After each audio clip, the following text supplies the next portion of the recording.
In order to help you learn about the process of building a Google form to make lessons more interactive, we've actually structured our Google form as a hyperdoc.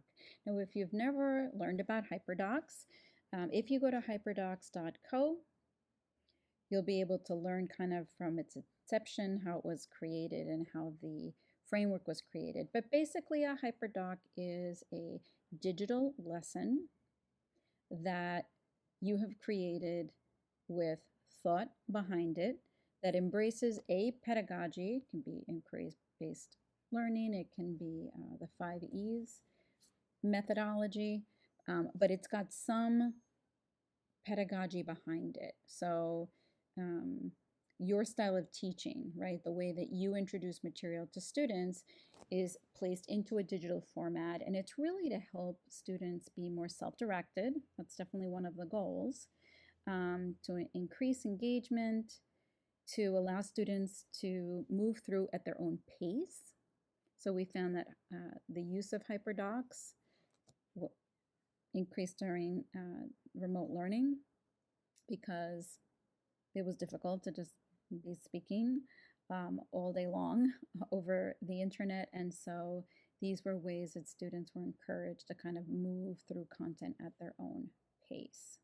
So while we help you develop these interactive forms, we are also going to look at it under the lens of how do I make my Google Forms more interactive, but how do I also kind of adopt this digital framework where my students know what's expected of them, where I've built in formative assessment, where I have students engaging not kind of by themselves, but also engaging with others. So a Google form, if you're just going through it and taking an assessment, let's say, that's not very engaging or collaborative.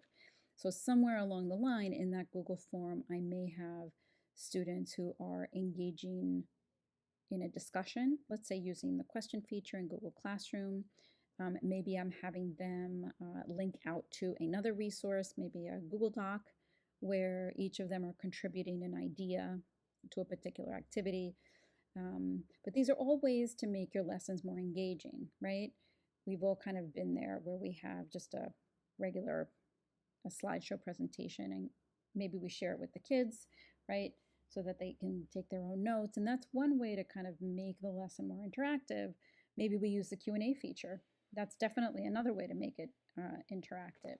But students are usually not used to looking at forms as a lesson delivery vehicle, and I think that that is another way that we can keep kids kind of, you know, moving through, grabbing content, learning in a way or in a format that maybe is more familiar to them. I like Google Forms because we can embed videos. So these videos can be your instructions.